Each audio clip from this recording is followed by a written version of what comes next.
They picked the wrong ship. On a quiet morning in April of 1942, the USS Harry S. Truman sliced through the calm waters of the Red Sea. Another standard patrol, part of a larger carrier strike group keeping a close watch on shipping lanes and potential threats off the coast of Yemen. Above the deck, Fa-Ba-Melt circled. Inside, sailors moved through their daily routines. Then the alarms at UNCRSU local time. Radar screens lit up like Christmas. Unidentified contacts. Fast, low, multiple.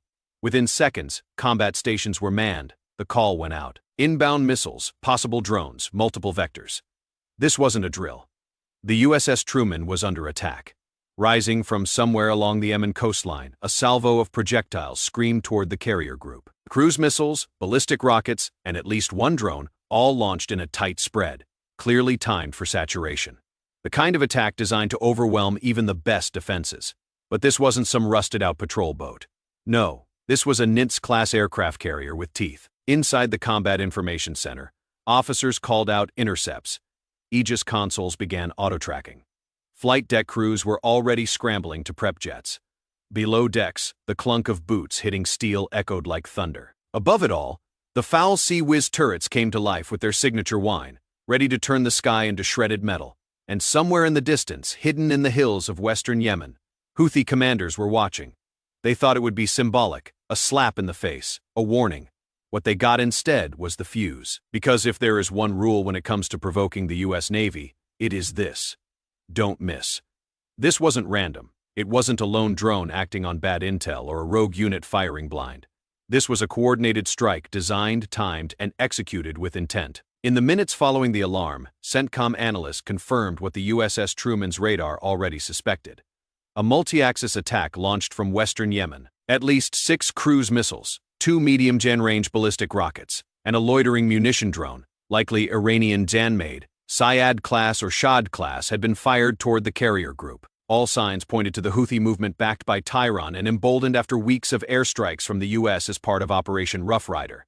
Just days before, U.S. bombers had taken out a suspected weapons facility near Sa. This strike, it was payback. But the Houthi leadership didn't just want to damage hardware, they wanted a headline. Houthi strikes us aircraft carrier. You know, the kind of phrase that echoes across global media, rallies supporters, and flexes defiance against a superpower. The timing wasn't accidental either. Intelligence suggests that the attack came during a known air-wing rotation period when several jets were grounded for maintenance and pilots were off shift. In other words, a calculated window of vulnerability. And they didn't just aim at the Truman. Escort ships were targeted too. A Ticonderoga-class cruiser, 2 Arleigh Burke-class destroyers, and possibly, according to the intercepted chatter, a logistics oiler bringing fuel and supplies. The Houthi strategy was simple. Overwhelmed with numbers, fire enough projectiles to confuse the defense net, hoping that 1 or 2 sneak through. That is how you kill a giant. Not with one sword, but with 1,000 cuts. But here is the problem. They forgot what the giants carry, because the Truman wasn't alone, of course. She sailed with a full carrier strike group, escorts bristling with missiles, systems synced for threat detection, and a doctrine sharpened by decades of naval warfare. And as the missiles tore through the sky looking for a kill, the Navy wasn't caught flat-footed. They were already responding, already locking in, already preparing to answer fire with fire. There is a reason no one messes with a U.S. carrier strike group. The moment that first missile blip hit the radar, the USS Harry S. Truman flipped from routine to retaliatory in under seconds. The bridge turned into a command hive. Radios barked orders. Electronic warfare officers flooded the airwaves with jamming signals. Everyone moved like they'd rehearsed this 100 times because they had.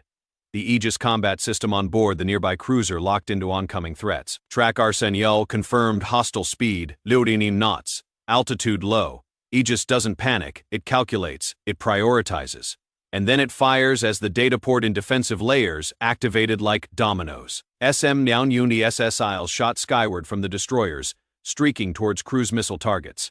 SM interceptors handled the low and fast threats trying to skim the water. And the Sea Whiz, you know, those spinning, screaming Gatling guns stood to mop up anything that got too close. From the flight deck, chaos was organized. Scramble alert 5 Hornets now. The catapults hissed. Steam shot into the air as the deck crews launched fully armed Fa-Ba Super Hornets into the sky. And these weren't routine patrol birds. Each one carried full air Jan-to-Jan air loadout. AIM Yardiun AM Rams, AMJOX sidewinders, and drop tanks for extended CAP combat air patrol over the battle zone. Within minutes, they were climbing above the Truman, scanning for anything the radars might have missed. Meanwhile, the drone threat loomed closer. From the CIC, operators vectored a second wave of fighters. One pilot locked eyes on the loitering munition heading for the fleet. Foxen, an AM ram, screamed off the rails and seconds later turned that drone into airborne confetti. On the deck, redshirt ordnance crews reloaded launch rails, moving like they were born on steel, the smell of jet fuel and burnt metal mixed with the roar of engines and the bark of command. And through it all, the Truman didn't even flinch. The crew was drilled for this exact scenario. Not once, not twice, but weekly, monthly, and under stress at night in full gear. Because when it is real, you don't get time to learn, you react. And that day, they did. By the time the first Houthi missile broke the horizon, the USS Truman's escorts were already shimmy-oves deep. Let's break down the tech wall that stood between the carrier and the destruction. First, the Aegis combat system. Think of it as the brains behind the brawn. Aegis doesn't just detect threats, it tracks hundreds of them at once. Radar arrays spin Sembadushidu, scanning for missile signatures, drones, or anything flying too fast and too low. Once a threat's locked in, Aegis doesn't hesitate. It deploys SM-Uni SSILs, medium-jan range interceptors with radar-guided brains, and a nose for heat. These things cruise at Mach 10 and punch like a freight train. In this strike, several SM-Mal streaked towards ballistic missiles before they could arc downward into terminal phase. Second layer, SM evolved Sea Sparrow missiles. Shorter range, faster response. Perfect for low-gen flying cruise missiles hugging the waves. ESMs fly in pairs using radar homing to close the gap fast. Several of the Houthi-launched missiles were picked off in mid-lie just arshimi from impact. The third layer up close and brutal. The Phalanx Seawiz closed-in weapon system known as the Seawiz, the ship's last line of defense. If something slips past the missiles, the Seawiz takes over.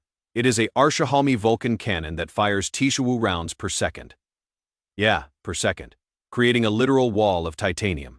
The sensors on this thing can literally track a bullet, and that is not a metaphor. During the attack, one rogue drone made it within 1,000 yards, big mistake. The Seawiz lit up. Bright flashes, a roar of ripping steel, and suddenly that drone was expensive confetti.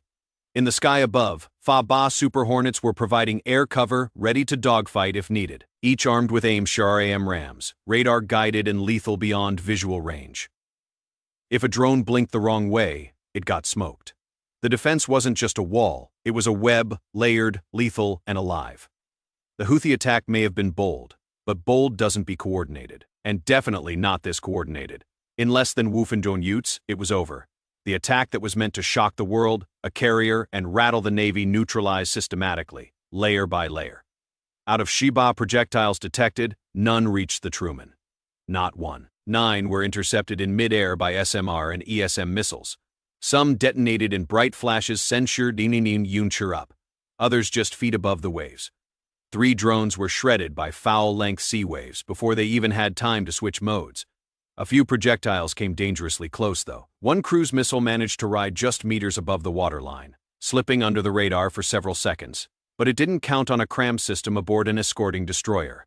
The moment it peaked above the horizon, a short Zan-range interceptor left off its launcher and turned it into floating shrapnel. From the flight deck, it looked surreal. Flashes of light across the sky, explosions at varying altitudes. No direct hits, only the rhythmic rumble of defense systems working flawlessly, and then silence.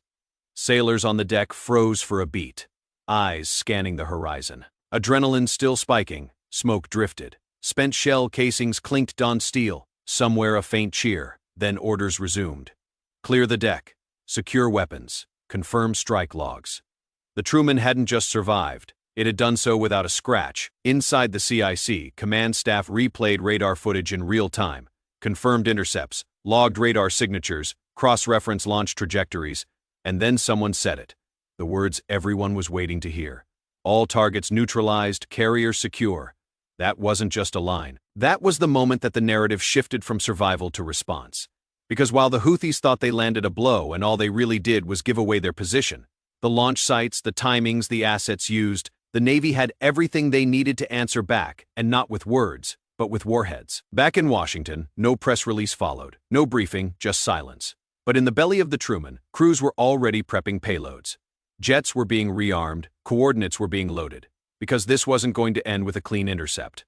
Oh no, it was going to end with smoke over Yemen. Retribution doesn't knock. It launches less than Sishuwu Findon Utes after the last Houthi missile was swatted from the sky. Package Echo was green-lit. A pre-gen planned strike protocol designed for exactly this kind of situation. No guesswork, no hesitation. The Truman's hangar bay transformed into a war machine on rails. Ordnance team loaded GBU Senchaba jams under the wings of waiting Fa-Ba Super Hornets. Liunanim Bond smart bombs with GPS guidance. No room for error, no need for second chances. Elsewhere on the deck, a pair of EA-Shabaji growlers rolled forward. Electronic warfare pods already humming. Their job: blind the enemy, jam radar, disrupt targeting, and make the Houthis fight in the dark. By Badan Senchuwufen in the morning, the first catapult hissed. A Hawkeye wax bird went up first, eyes in the sky to coordinate every move. Then came the birds with the bite. Shar Super Hornets fully loaded, launched in pairs and their afterburners lighting up the morning sky like orange blades, their route direct. Their objective: surgical destruction of the exact sites used in the attack. But the Truman wasn't acting alone. From Arshayuni to the east, the USS Grably, an early bird-class destroyer, opened her VLS hatches. Inside, Tomahawk cruise missiles, each with a precise GPS target loaded in, silent, stealthy, deadly. With a rumble, the missiles roared into the sky, not to warn, but to erase. The first wave of fire rained down on a mobile SAM site near Al-Hudaydah, the same one that had lit up during the Truman strike. A direct hit from a jam collapsed it inward like a soda can.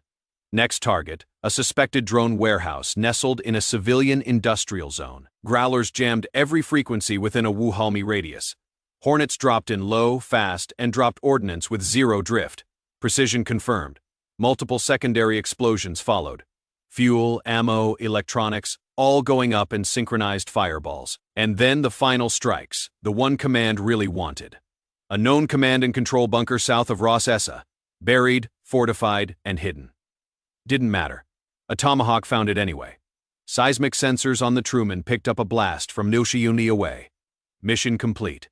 No U.S. casualties. All aircraft recovered. But more importantly, message received. The Houthis wanted to make noise. The U.S. made impact. And just like that, the sky over Yemen was quiet again. Too quiet. By sunrise, the battlefield was invisible again. No more missile trails. No more glowing radar pings. Just silence. And the smoldering remains of 3 destroyed launch sites, a flattened command bunker, and a Houthi drone facility that no longer existed. But make no mistake, the air was thick with tension. The Houthis didn't release a victory statement this time. No fiery broadcasts, no celebration videos, just a vague line from their state-linked channel claiming the U.S. had targeted uninhabited structures, right? Even Iranian media, normally first to amplify the Houthi success, stayed quiet. Not a frame of footage, no photo of downed American equipment, just static. Behind the scenes, however, the real picture was forming. Intercepted Houthi communications revealed a logistical scramble, routed orders, offline units, blacked-out nodes in their command structure. The U.S. hadn't just dropped bombs, it had disrupted the whole network. And Washington, still no podium, still no press release, just a blank-faced "we are monitoring the situation" line from the Pentagon, which in military speak basically means "we're not done yet." More telling what was happening aboard the Truman and her escorts.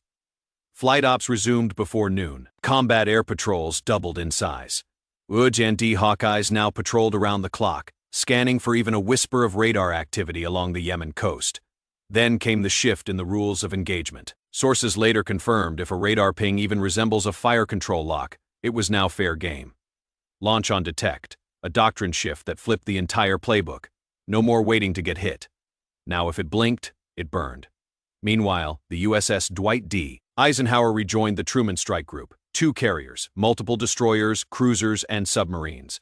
A floating fortress ready for round 2 or 3 or she. And as commercial shipping resumed through the el-Mandeb Strait, every freighter now sailed with an invisible guardian watching from just beyond the horizon.